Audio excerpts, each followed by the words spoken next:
We lost. Okay, so we should be close. We've been driving for about 4 hours. It's a ghost town that's not even labeled on here, so hopefully we're not too far off.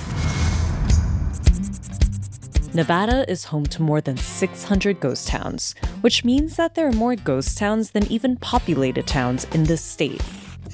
But finding them ain't easy. We're trying to get some satellite connection. Oh, it ain't working. Unfortunately, there are a lot of places that were once mining towns, became ghost towns, and are now maybe a name on a map. What is a ghost town? I'm not even certain I know the answer to that question. On this journey, we're gonna try and find some of these unmarked ghost towns and see what remains of the Wild West. But our final destination is more than just empty buildings. There are people like my husband and me. We live here full time, and this is our only home. So what draws people to living in ghost towns? And what can these towns tell us about the real Nevada?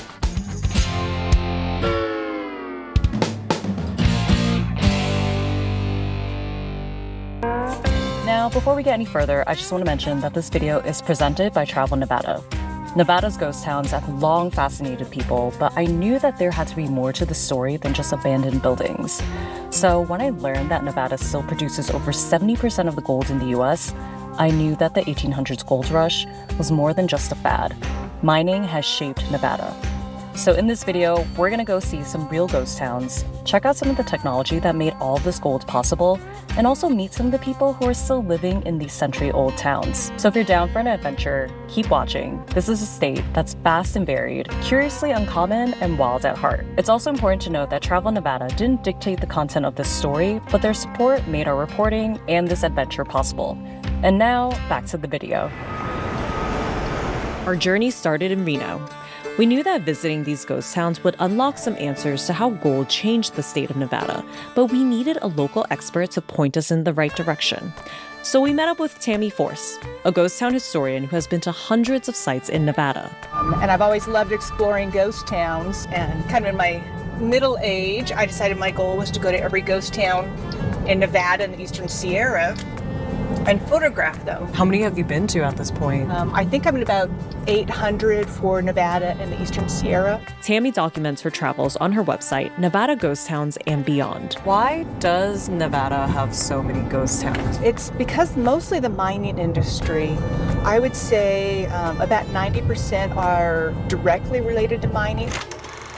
Since the 1800s, the hunt for gold has shaped the Wild West, including the state of Nevada.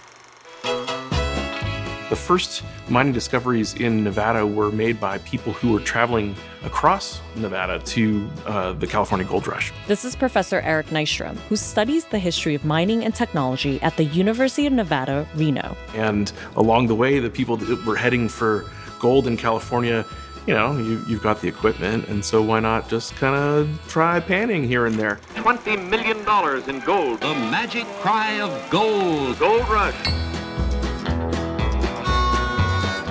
I think Gold Canyon probably gets the credit for the first mining settlement in Nevada, but the one that matters, the one that comes later, is Virginia City and Gold Hill, Silver City, those towns collectively known as the Comstock Lode. The mining developments at the Comstock Lode were critical to the rapid population rise in the area. And so the Comstock Lode was literally this enormous vein of rich material coming out of the mountainside. This gold mine proved to be both rich and risky. Early mining in the Comstock was a dangerous endeavor. Within the first year or two of underground mining at the Comstock, they started to experience major collapses in the mines because the rock itself was not strong enough. So the answer to that, square set timbering. Square set timbering is like a set of Legos. What they did is they had little notches on the end so that all of these timbers would fit together. And the cubes gave them robust strength. And that would enable you to hold up these chambers in the rock, even as they grew to be really tremendous size. The timbers were generally about the size that a person could stand in.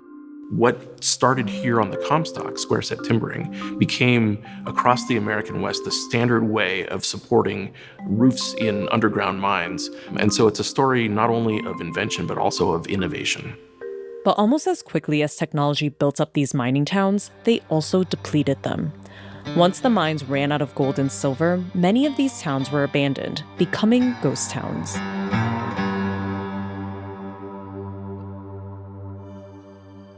We went with Tammy to visit one of these ghost towns, Sutro, home to the Sutro Tunnel.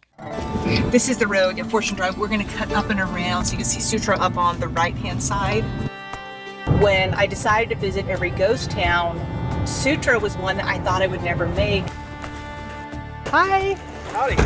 Spencer, thanks so much for having us out. Absolutely, it's our pleasure. Thank you. So great to meet you. Very nice to meet Super you as well. excited to check this out. Yes. Like square set timbering, the infrastructure of the Sutro tunnels changed the mining industry in Nevada. This was because the deeper you dug into the earth, the hotter the water would get. The tunnel allowed the mines to get water in and out of the Comstock lode, and also gave miners an alternative escape path in case of mining disasters. But once the Comstock mines were depleted, places like Sutro also became ghost towns. Today, it's being revitalized to bring historical tourism into the area. After our visit to Sutro, Tammy sent us back on the road with a map of Nevada and some coordinates to an unmarked ghost town. One of my favorite ghost towns is Tunnel Camp. Tunnel Camp's a true ghost town. So I think we finally found this ghost town. I believe it's up there. This is the one that Tammy had recommended we check out. And this is, I mean, you can't even find this on Google Maps. You just have to enter the coordinates. Despite the lack of phone service and a few wrong turns, we made it to the coordinates that Tammy gave us. You can see remnants of an ore mill, where gold and silver were likely processed. You can see some of the one-bedroom cabins and other abandoned buildings. The feeling was both eerie and serene. Hundreds of ghost towns like Tunnel Camp are scattered throughout the state, but there is still one more town we needed to see, a place that some might argue was never truly abandoned.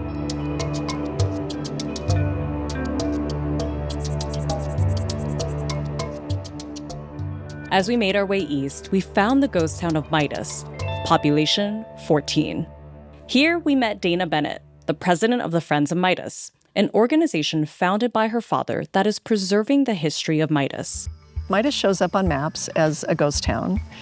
And on the one hand, that's not such a bad thing. It's kind of a fun designation to have. But on the other, there are people like my husband and me. We live here full time, and this is our only home. I suppose we might share it with some ghosts. I don't know for sure. This is the main street, where the saloon is now, would be right out of the shot here. So gold was discovered here in 1907, in June of 07, and people showed up quickly and started building places. So this is a mine called Miners Gold that had been worked off and on over the years, and it was revitalized in the late 50s. I love this photo of the miners because their expression. Right?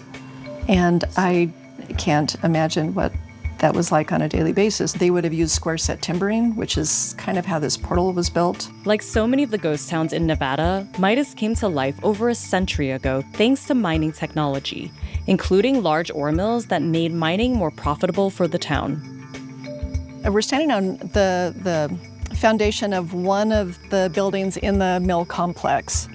There were various buildings where they would crush the ore, where they would process the ore in the cyanide tanks, and would produce power as well. So they produced their own power through the milling process, and it would be enough to power people in town as well. That's where they would get their electricity. Oh, wow. So if the mill wasn't operating, there was no electricity. So the livelihood of this town was just dependent on whether or not the mill was in operation. Absolutely, yeah. Mining was the reason for the existence of Midas from the beginning. During World War II, the federal government made a determination that it wanted miners to focus on the production of industrial minerals, particularly tungsten and that sort of thing, rather than gold. And an order was issued to close gold mines in the United States. Midas transitioned to becoming a destination for hunting, fishing, and camping. And for the 14 full-time residents in town, they've kept one business alive. There's always been a bar in Midas. But it's the place where people gather. It's where you go to talk to your neighbors and hear the news. They are, I think, an important part of a community.